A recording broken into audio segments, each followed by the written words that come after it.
Assalamu alaikum wa rahmatullah. Peace be upon you all. I had a little audio issue, but this is our first live stream for our evolution course. So, first of all, let's together remember what our episode was about. So, I'll share with you the episode, and we will do our first session, and we'll do a review to what was there, and I'll also make some comments. And then the important part of this is going through your questions and answering them.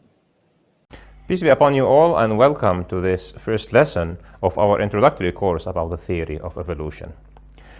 In this lesson, we will understand first what is the theory of evolution and why it is a matter of so much debate. So let's go.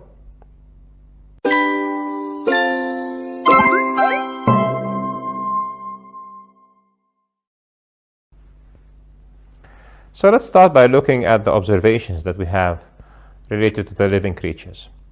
Number one, living creatures have great similarities to each other. So birds look like birds. Tigers, there are many different kinds of tigers, but they are tigers. They look like each other. Fish have great similarity to each other, etc., etc. But we notice something else, that those different creatures that have great similarities also have variations, for example, according to where they are. And we notice that this variation makes that creature very fit to its environment, very fit to its habitat. There is a third observation, that the more we dug the ground and we go to deeper and deeper layers, and those deeper layers correspond in our mind to older and older time, and we find what we know as fossils, and those fossils are essentially skeletons of very old creatures. We have the observation that the deeper you go in time, the simpler the creatures generally become. So, looking at all of that, there was a need for a theory that explains why living creatures have those features. So Charles Darwin proposed the following theory, that the reason for the great similarities between creatures is that they are coming from common ancestors. And the reason there is fitness of those creatures to their environments is because there is a force of nature known as natural selection, which essentially means that an organism that is more fit in a certain environment has better chances to reproduce, and the ones that have better chances to reproduce become dominant in that environment and kick out the ones that do not have the same better chances for reproduction. But how would the ancestors develop into all those varying creatures? It is because there is variation between one generation and the next generation. And the more you go deeper in time, the more you go into layers and layers of this family tree, of this ancestry, and essentially you will, according to him, reach at the end a single common ancestor for the whole tree. And let's call this the least universal common ancestor. And Darwin proposed that God breathed life in that first cell. It's a unicellular organism, and out of that the whole tree of life unfolded. So the picture is like this. There are generations after generation. From generation to generation there is variations, and those variations between the different siblings are under natural selection, and natural selection in the different environments causes each population in an environment to be more fit to the environment, because only the variations that make them more fit are selected, and hence creatures diversify. And as time passes, and as the environment changes, the variations also introduce complexity, and the complexities that also introduce fitness advantages get selected, and hence life gets more and more complex. Now, this is the story. Before this story, people used to think that creatures were independent creations and that the way they look were fixed. But Darwin came and said that the observations, especially the observations from the fossils, suggest that there is this time-related change, and that this time-related change suggests that this family tree, this tree of life, exists. Darwin did not know about genetics, so the mechanism by which this variation takes place was not very clear until the 60s, where the genetics and the double helix and the DNA were discovered, and then we have an understanding why a creature looks a certain way or has certain features. It's because his genes are creating his design. There's information in the genes, and this information makes the creature look the way it looks. And then we understood also from Mendel, much earlier than that, that there are specific mechanisms that govern the inheritance of the traits or the features from the parents to the children.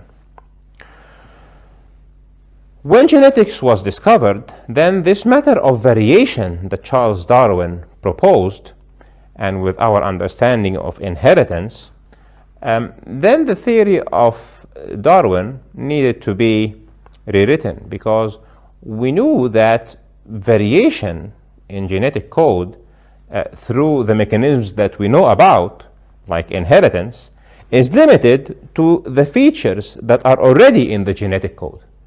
So if somebody has brown hair and his wife has black hair, then their kids, if there is only the black and the brown features of the hair in their genes, the kids can only have black or brown. You will not get, for example, a brunette or somebody who is blonde. And okay, so someone actually made a comment to me here that maybe there will also be shades of brown and black, which is okay. I did not say that shades are not possible. I'm saying that an allele that is not in the genetic code altogether cannot just appear from two parents who did not have this allele altogether. And maybe I should have said red hair, for example, instead of brunette, because actually some people see brunette as, or actually brunette is a dark brown color.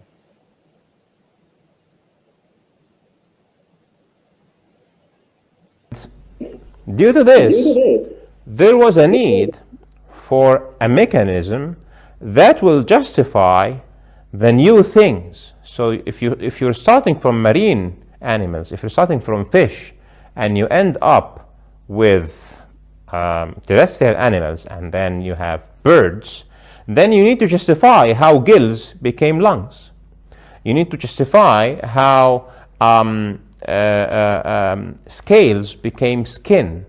You need to justify how fins became limbs, etc., etc. So there was all this novelty that needed an explanation that is beyond the normal the normal mechanisms that we know about, the inheritance, the selection, and the drift. All of those will select from the existing features.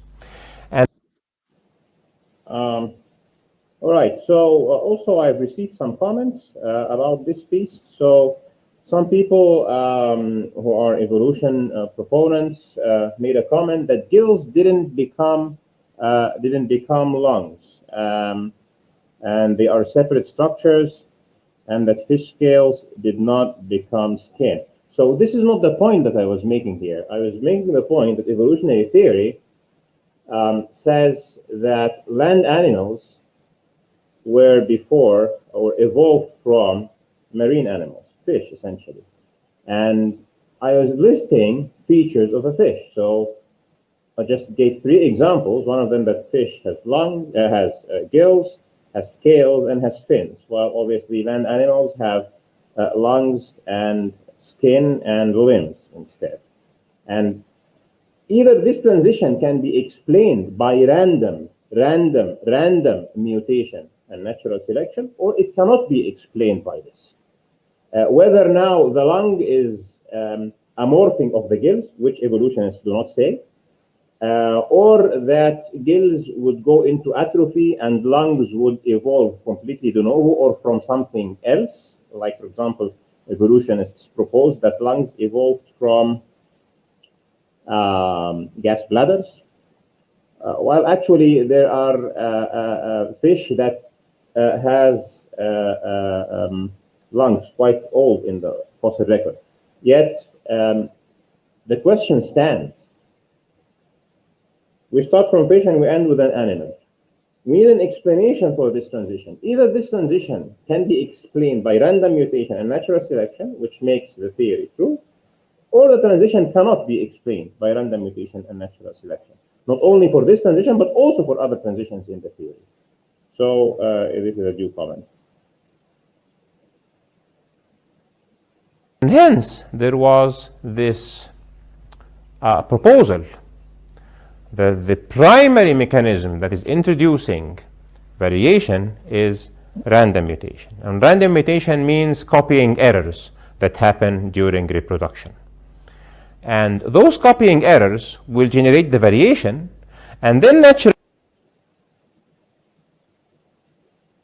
All right, so I also received a comment, somebody who's a proponent of evolution who doesn't like the statement that random mutations are errors, but hard luck, random mutations in the literature are errors or mistakes in the copying of genetic material. And his argument was that if random mutations are errors, it means if there is an error, it means that there is a baseline for what is correct. And since evolution is completely a naturalistic process that has no intent and no mind, there is no place to talk about something being correct and hence something else being an error. Well, the literature uses the term error because you have to talk to the literature, not to me. However, if we look at it, the purpose of the replication of the DNA or the reproduction process is actually to copy the DNA from the parent to the child, regardless the mechanism of reproduction, whether sexual or asexual or whatever. There is a process of copying DNA. And this process of copying is putting in plenty of energy into this copying and even into error correction mechanisms, at least 3 that I know about, error correction mechanisms. So this process is clearly trying to copy DNA faithfully. So when DNA is not copied faithfully, the literature calls that error a mutation. And this is what the literature. So I don't think that this comment has a place, but it was worth noting. Selection will select the errors that give benefit. So in short, the theory of evolution is like this. There is universal common descent with modification by random mutation and natural selection. And we can consider this statement to represent what is known as modern synthesis or Neo-Darwinism. It is the combination of the idea of Charles Darwin of common ancestry and the effect of natural selection with our understanding of genetics, proposing that random mutation is the engine that generates the variation and natural selection is the force that picks up the variations that give an advantage, and still that the whole tree of life will end up to a single universal common ancestor which we call LUCA, the least universal common ancestor. Where is the problem? The problem is that random mutations are random. They are errors. So the whole point of contention with the theory of evolution is not that there is diversity, is not that there is similarity, is not that there is change over time, because those are observations, those are facts. Some call these the fact of evolution, but this is not the contention. The contention is, the difference in opinion is whether the theory of evolution is the proper explanation for those facts. So I wanted to make a comment here. So in many conversations, you would go with somebody who is an evolutionist and you would say, I do not accept evolution in the macro sense. And I would say, what are you talking about? Evolution is a fact. And when he does that, he is referring to the matter that when you look around you, you see that you have change over time in living things. And change over time is another name for evolution. But this is not the issue, because change over time can be explained in many ways, whether direct creation is happening over time, or whether the claimed evolution mechanism is happening, or there is an intentional change of the genetic material by an intelligent agent, or many other possibilities. And those possibilities, those explanations would be each would be called a theory. So when we challenge the theory of evolution or think whether it is true or false, we are challenging whether common ancestry is true, whether this evolution is through random process, and whether natural selection can fix this randomness and create novelty and create design. This is what it means to challenge the theory of evolution.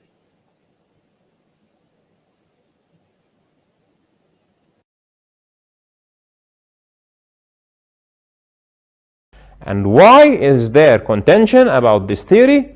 It is because of the invocation of random mutations as the main driver, and the assertion that the whole tree of life, including humans, including plants, including animals, including fish, including birds, all of them, single-celled organisms, multicellular organisms, fungi, microbes, everything goes down to a single universal common ancestor.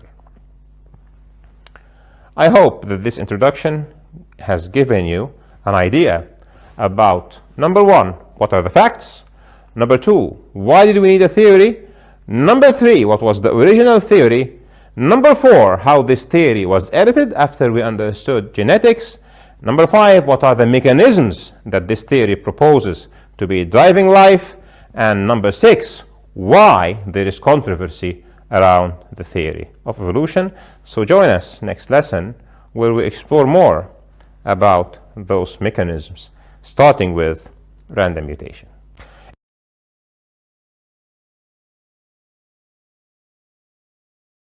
All right, so I also had another comment, somebody saying this, that there is no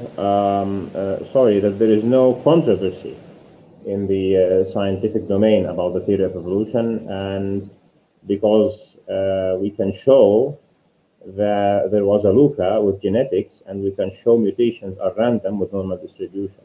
Whether you cannot show that, actually you cannot show that there was a LUCA. What you can show is that there is a minimum set of genetic code that looks to be common between living creatures.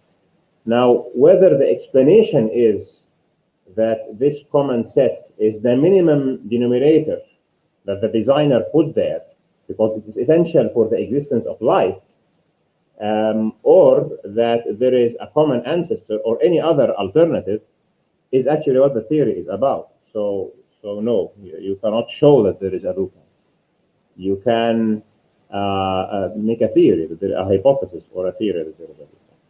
and random mutations have a normal distribution. This is not the issue, whether mutations have normal distribution or not.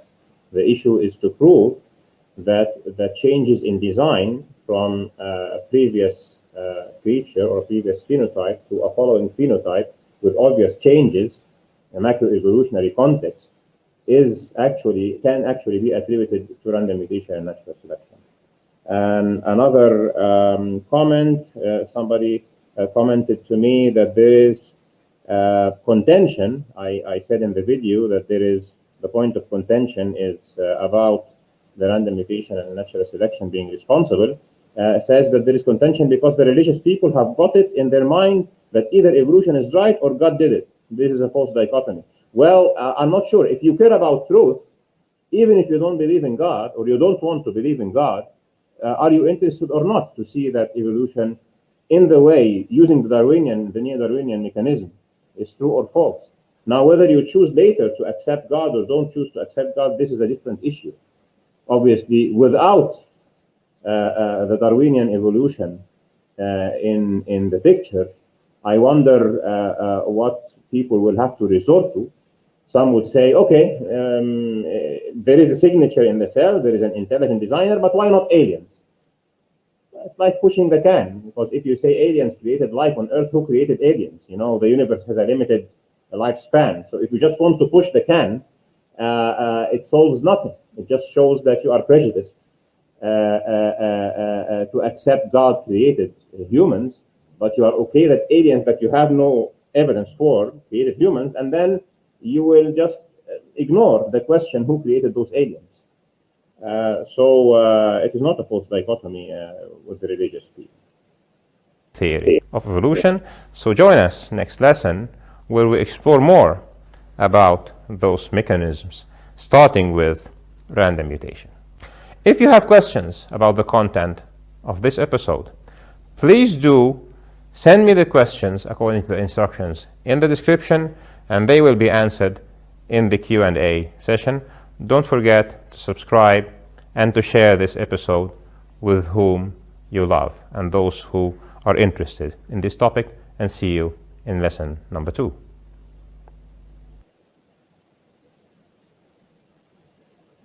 Okay, so let's now go to your questions. First, let's see if there are comments while we were going through the video. So yeah, so we have here on the live chat, we have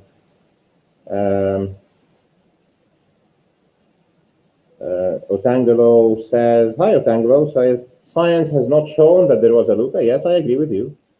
It did not show there was a Luca. It's still a speculation, it's still a hypothesis.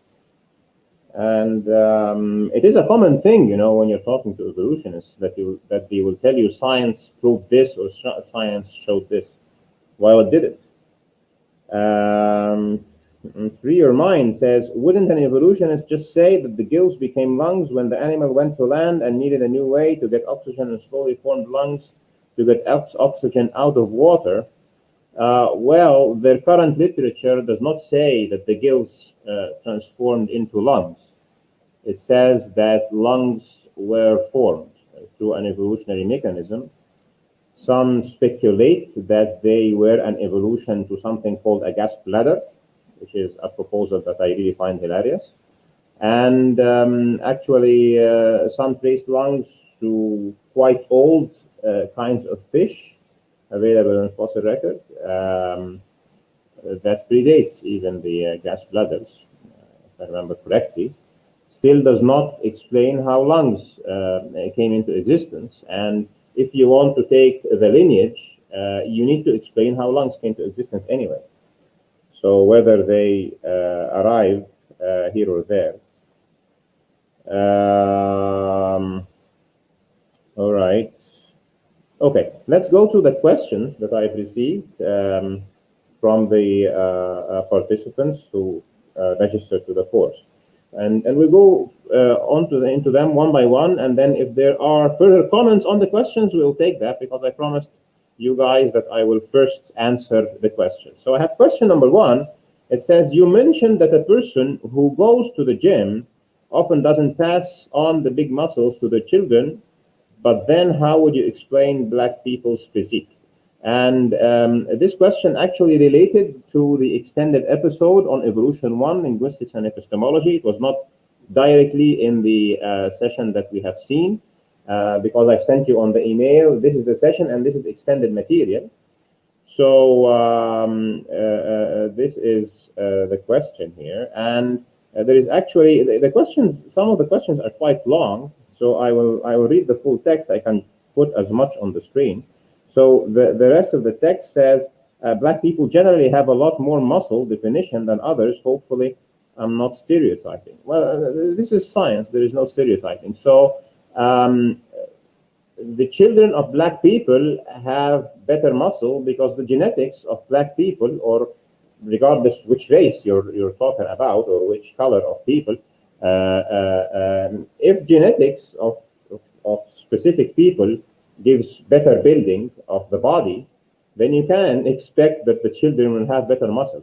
It has nothing to do if the father went to the gym or not. So yeah. Second question was, you said that you don't believe in macroevolution. Does that mean you believe that there were many single cells that formed many species? And what about an all-powerful creator shaping a single cell into many different species?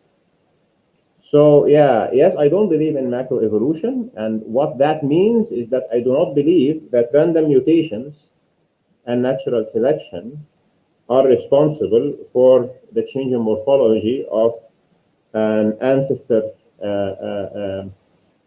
creature into a next species. What does this mean? It means that we do not know how this happened, but we know that random mutations cannot be responsible for this. And this is not only my opinion, it is actually, regardless if evolutionists in the mainstream media like to deny it and like to say that this is not the case, but the case is that even people and leaders in the evolutionary scientific community, not media community and not science explainers community, do not find that random mutations and natural selection provide sufficient explanation or proper explanation. And this is why there is a need now for something called the extended modern synthesis. And there is a proposal of 6 mechanisms that can work together, but none of those extra mechanisms actually solves the issue. So the reality on the ground in the scientific community, I have had in the a description of the video, an article about extended model synthesis. And you can also look at the proceedings of the Royal Society in November 2016 about why an extended model synthesis is needed. And it is because the Neo-Darwinian mechanism is not an appropriate explanation and not a sufficient explanation for the explanation of the origin of species. So this is the case. What about an all-powerful creator shaping a single cell into many different species? We do not know. For example, in the Quran, he says, قُلْ سِيرُوا فِي الْأَرْضِ فَانْظُرُوا كَيْفَ بَدَأَ الْخَلْقِ. Say, walk in the earth and look how creation has started. So we have a command in the Quran, for example, to make research and to find out how this has happened. And so Muslims should be at the frontier of understanding something about the creation. It also means that if we do serious research, we will find something that shows us the greatness of God. In the Bible, in Genesis, and since I do not memorize the verse, I will say it by the meaning. It says that God has called on the earth and the seas to bring forward the creatures. So there is clear intervention from God, a command. And even in Islam, he says, kun fayakun, he says be, and something becomes. A command for the creation to take place. So obviously this means that It wouldn't have happened through a naturalistic process. Otherwise, it wouldn't have needed an extra command. An extra command is needed on top of the existence of the earth and the seas. So this is from the theological point of view. We are going to go into this into depth in later episodes anyway. Another question was, how would evolution tackle the problem of consciousness? He says, I mean, something needs to be aware and copy itself over, right? And why did humans evolve into beings with so much intelligence and awareness and consciousness? Isn't that a bad idea for evolution? Why did the first cell evolve as conscious to think? Because now we have a choice to reproduce or not, and that's dangerous for evolution. Well, evolution does not explain consciousness altogether. Evolution looks more into the morphology and the change in how species look. Now, a naturalist or a materialist will tell you that consciousness is an emergent property of brains, and since animals have sophisticated brains, that this sophistication causes what we call consciousness to emerge. So they will explain consciousness as a product of the brain. However, their theory cannot explain how something that is as complex of a brain exists altogether. Because again, mutations and natural selection cannot explain these things. And as people who believe in the supernatural, we know that consciousness is not the product of the material brain. Consciousness is the product of the soul plus the body. And this is why consciousness will remain an open question to the materialistic worldview.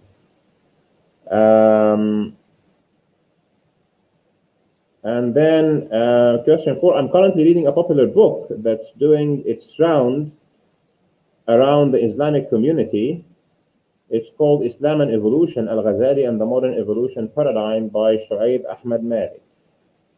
And the rest of the question is a long question. He says in this book, he states that macroevolution is a fact and that evolution can go in line with Islamic theology and gives 4 categories such as Adamic exceptionalism, human exceptionalism, creationism, and no exceptions. He says, personally, I find it difficult to believe different species came from a single cell, but apparently this person is well respected and his book is being mentioned a lot recently. Have you read it, and is it possible to have your thoughts on it? I did not read the book. However, I read the paper that was the precursor to the book, and Dr. Shu'aib himself sent me the paper because I had a dialogue with him on a long Facebook conversation. I might as well put it in the description after we finish the live stream. And after reading the paper and after listening to more than 2 hours of him explaining the contents of his book in one of his interviews, I posted the response to him and I asked him to go on to a live debate or discussion about his arguments, because I think that his arguments are not correct. This is my opinion. Why? Number one, he wants to reconcile between evolution as if it is a fact or a theory of great stature or great standing, while it is not. It is really unacceptable that while the scientific community itself is taking a stop and rethinking whether Neo-Darwinism is a proper explanation or not, that Islamic writers will try to find a way to reconcile a theory in crisis with Islam, or even with Christianity, because there is this theistic evolution thing. If somebody watching this and he knows Dr. Shu'aib, and I'm glad to make a debate with him or a discussion, a live one. And I do not accept his views. And we are going to have sessions towards the end about whether Islam, Christianity, and Judaism agree or can be reconciled with the evolutionary point of view about creation, about explaining creatures. All right, the next one is, if evolution is true, then we should just be living like animals, right? Why are humans so interested in advancement, and why do we search so much? Yes, you are right. Well, let's also read the rest of his question. You don't see other animals doing this. For example, a cat is a cat and has always been a cat. A cat just meows, doesn't have advanced language. Like us humans, a cat doesn't need to go to school and do these exams and stress. You don't see lions and tigers having laws and rules in the jungle. Why did we have to evolve into civilized creatures? I once heard that human intelligence is a byproduct. This is just a nice way of saying disability, handicap, or retard. Well, yes, many argue that there is no Darwinian explanation for having capabilities for poetry or mathematics, for example. And it doesn't, it wouldn't help to survive in the jungle, where they would say that humans just came from the jungle and became what they are. And it is true. There is no reason to think that evolution will produce this. And the matter that it produces it is something that is not explained by the theory of evolution. Number 6, is there no evidence for any macroevolutions? Fossils? No, there is no evidence for macroevolution. Macroevolution is not observable. Macroevolution means that a creature changes to a new creature with significant changes to the extent you can see that this creature is a different species. There is another definition for species that it will, the two creatures, after some changes, they will not interbreed. But really, you cannot observe a fish changing to a terrestrial animal. It takes millions and millions of years, according to the theory. So, the fossil record has so many discontinuities. It is really not a good argument. Argument from fossil record is really a very weak argument. The fossil record is against the theory rather than with it. What do you think of bacteria evolving against medicine? I think he's referring to antibiotic resistance. Is this proof of evolution? I feel it's proof of evolution, but not macroevolution, as I can see bacteria growing into another species. Bacteria evolving against medicine, or actually the development of antibiotic resistance, no, it is not evidence for evolution, because we have no problem with adaptation. Adaptation is okay. What happens is that, and I have already recorded an episode from the evolution series about antibiotic resistance. But the reality is that antibiotic resistance, it was discovered that antibiotic resistance is a feature in bacteria even before we have invented antibiotics. And this happened, was actually even confirmed when I think it was a polar bear that was preserved frozen, was dug out, I think it was from the North Pole or something, and they found in its guts, in its belly, bacteria that had antibiotic resistance. And this fossil is very old, it is pre-human. So it occurs that bacteria that are already there today, there is certainty in the scientific community that no matter which antibiotic we will develop, there is already antibiotic resistance sitting somewhere out there, and that it is only a matter of time before the bacteria that has the antibiotic resistance allele will spread more because it has less competition, and that even bacteria can exchange with each other through something called plasmids, genetic material. So if this piece of genetic material is good for another kind of bacteria, they can exchange it. And there are other mechanisms where bacteria will develop resistance. And those mechanisms do not need the theory of evolution. or actually will not lead to accepting macroevolution, because number one, bacteria stays bacteria, and number two, the mechanisms there are not really related to random mutation or natural selection acting on random mutation. There is one type of antibiotic resistance, which is that a mutation will cause a loss of function for a bacteria, and this loss of function will cause it to not be affected by a specific antibiotic, which is more like devolution rather than evolution. So if you take it from that kind of antibiotic resistance, it will also not lead you to have a good explanation or a good support for macroevolution, where creatures will have better complexity, etc. It is a devolution rather than an evolution.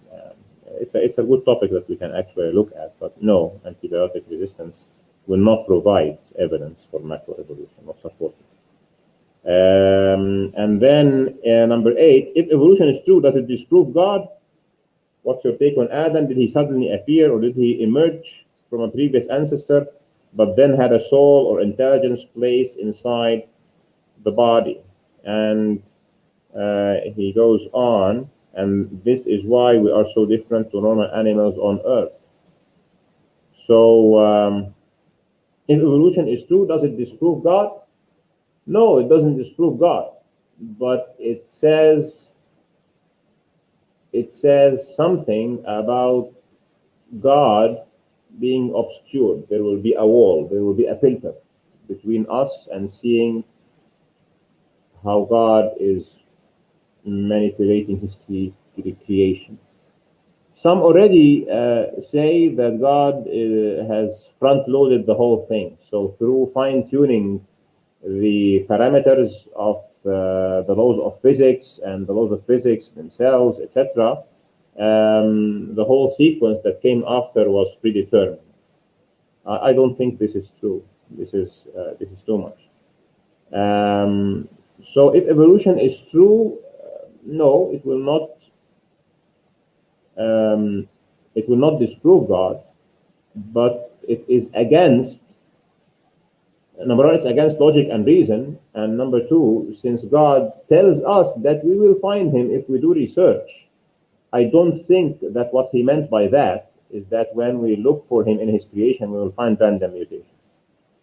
And this is one of the main contentions I have with people like Dr. Shuaib, who says that macroevolution is true and that Islam supports it. And yes, humans are different because we have a soul. But regardless, we have a soul or we don't have a soul, there is no Darwinian explanation, there is no plausible Darwinian explanation that a chimp becomes a human, even if we do not have a soul or we have. Number 9, if evolution is true, that means morality and ultimate purpose don't really exist. Does this mean that we can grow humans in a laboratory and use them as human parts, as we do with cars and computers? Yes, if evolution is true, it says that there is no ultimate purpose, but evolutionists will tell you, well, it doesn't mean that we are not moral. It means that we will just act in the way that we would like others to treat us. On the ground, I think, yes, this is the ultimate thing. And it will create a future. If this becomes the dominant belief, I think it will create a future where people will legitimize or think that things that are not moral from the religious perspective can be said to be moral from a materialistic perspective, because there is no aspect of purpose. Number 10, does evolution explain how animals are pre-programmed? For example, an lion knows where to bite an animal to kill it. A certain type of snake, when hatched, goes straight to a lake, etc. Well, actually, I have an argument about that, because you have animals that have pretty complex behaviors, like a beaver that builds a dam, and the bee that builds these hexagonal hives, and uses sign language, and birds that migrate and understand the map of the earth, and know where to go and when to go and where to come back, and salmon fish that goes against the direction of the water current to lay eggs, etc. These are amazing things. My explanation, evolutionists will say, well, cultural evolutions happened, or small behavioral changes happened and accumulated, and then the creature will, the creatures that exhibit this behavior will have better chances of survival. But it's as if you have a creature that does not have the behavior and a creature that has the behavior, and then natural selection will select. Well, the question to you guys is, how did the behavior happen in the first place? This is specified information. How would a beaver understand what a dam is, and how would a bird understand what migration is, and etc., etc.? So they would say the ones that would exhibit the behavior will be selected. How would the behavior arrive? Explain the arrival of the behavior, not the survival of the one that has the behavior. So obviously, animal knowledge or animal behaviors that imply knowledge cannot be explained by the theory of evolution. They will tell you it's instinctive. They will tell you that animals find themselves compelled to do this or that. I don't think that those explanations are plausible, and I have 2 or 3 debates that I have put in the description about the topic. Description of this live stream. Question 11, what's stopping software to one day to suddenly get a conscious and just start replicating itself and creating Windows 13? Well, evolutionists, because they think that there is no soul, they think that at one point there will be a singularity and that computers will be conscious. This is a result of the evolutionary thinking. The next one, how can a sea or land species safely evolve into a bird? Well, they can't, because I don't accept macroevolution. And if there is a mechanism, we would love really evolutionists to show us, to give real evidence how a bird becomes a bird starting from a terrestrial animal. Can you simply summarize Lamarckism, how it is different to Darwinism, and are there any other forms of evolution theory that you know of? Lamarckism is, evolutionists do not like Lamarckism, and Lamarckism is the idea that when a creature uses a specific organ, and this organ gets better because there is environmental stress on him or there is a need, then the betterment of this organ will be inherited to his offspring. And hence the organism will change. How it's different from Darwinism? Darwinism puts intent and thinking, there is no place for intent and thinking and wanting something in Darwinism. It is random. There is a random mutation that creates plenty of changes, and the changes that give an advantage will be selected by natural selection. So more offsprings will be there for the creatures who have this feature. Darwinism is based on a random engine and nature just giving better chances for those who are lucky to get the random change that happens to be good for their environment. Okay, the next one, is Luca related to deep time, or there is difference? Luca is deep in time, so it's expected that Luca happened somewhere like 3.5 billion years ago. Is it related to deep time? Yes, because it took too much time for Luca, according to the theory, to become multicellular, like 2 billion years, or actually 3 billion years, something. And then, so if there wasn't that much time, then Luca wouldn't have become what it is. But Luca is separate from deep time. Evolution addresses origin of life or origin of species. Evolution addresses the origin of species. However, the demarcation, the separation between origin of life and origin of species gets blurred in a certain area. It depends what would you consider to be the first life. So origin of life researchers might tell you there will be something like a protocell, which has something like a membrane and very primitive, basic genetic material inside, maybe RNA.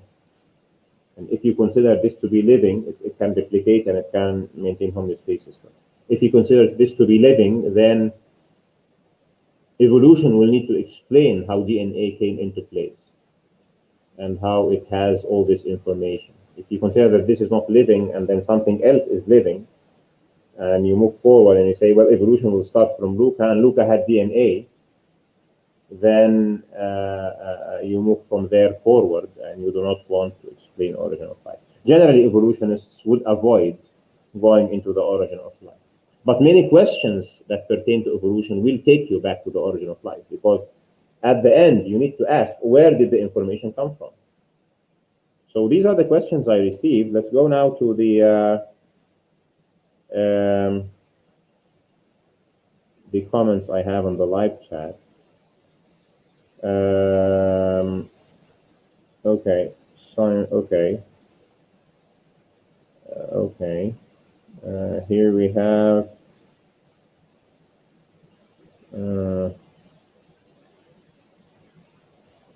okay. Okay, this is not really related to evolution, but our friend Otango here says, Jesus said, I'm the way, the truth, and life. Nobody comes to the Father than through me, so it's not Islam nor Muhammad, but faith in Jesus that saves. Well, every prophet who comes and shows people the path to God, he becomes the representation of the truth and the way that people should live their life. And hence, he becomes the way to God. And our obligation is to follow the prophets of God. So when Jesus came to Jews, they should follow him because he is the way. And when Prophet Muhammad comes to the world, we should follow him because now he is the way. And this biologist says, where we ask questions, you ask questions by registering to the course, and then you will receive an email. It will give you an email address to which you can send your questions, and your questions will be answered in the episode, in the live stream. Now we have like 4 remarks before we conclude. So the first one is, do subscribe to the course, and you use this link in the description, and when you subscribe, you receive emails. Some of the emails, the tricky thing is that some of the emails, maybe all of them, will go to your spam or promotions or clutter or junk folder because they have images and links and so please check it there and mark it as not junk so it wouldn't go to the junk. Because I have sent emails to the course participants, and I see that only 30% of them have opened the email. So my guess is that it went to the junk or promotions and they didn't notice it. So you will receive a couple of emails before the live session. For example, if there's plenty of material, you'll receive an email on Monday and maybe another email on Wednesday. If it's less material, maybe you'll receive on Wednesday. But let's say Mondays, you receive the material that you need to review, the session and supporting material. And then we have the live session on Saturdays, just like today, 4 p.m. GMT. My second remark would be, please invite your family and friends, and please do participate on the live streams. My third remark will be, if there are evolutionary biologists who have seen this, and they would like to challenge me on the content of the sessions, of the recorded sessions, especially when we go into the deeper arguments, I would love that. Send me your, register the course, send me your credentials, and tell me that you would love to challenge me on something. And we can do special episodes where I'll be glad to host a challenge.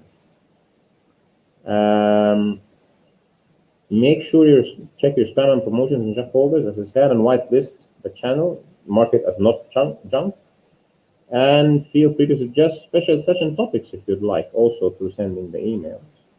And as I said, the schedule for the episode is that you will receive an email for the material on Monday, and an email on Wednesday, and then you need to watch and send questions, and then we have the live streams on Saturday. So that's all today. Thank you all for attending this live stream. I hope you have enjoyed it. This will get better and better as you send more questions. The objective of the live stream is to receive and respond to your questions. The objective of the recorded sessions is to give you the content. The next thing is that we will go into random mutations and then natural selection. Then we'll go into what is really problematic about macroevolution, and then we will look into how to take care not to fall into pitfalls while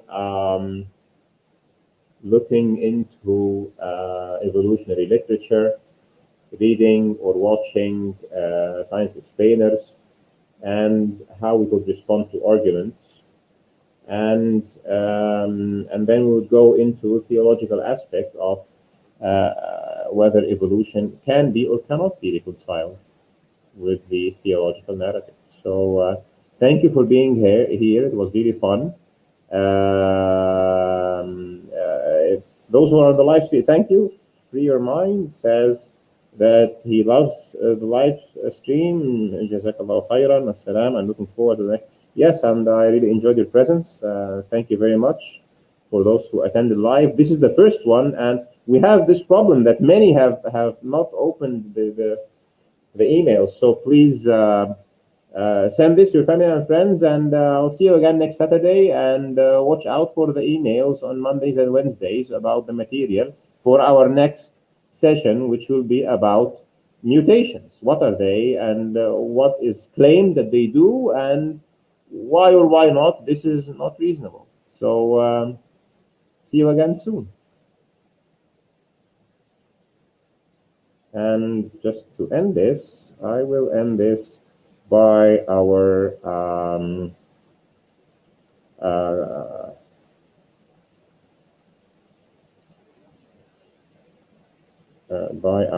wassalamu alaikum wa rahmatullahi wa barakatuh, and see you all soon. Love your presence, and goodbye. Peace be upon you all.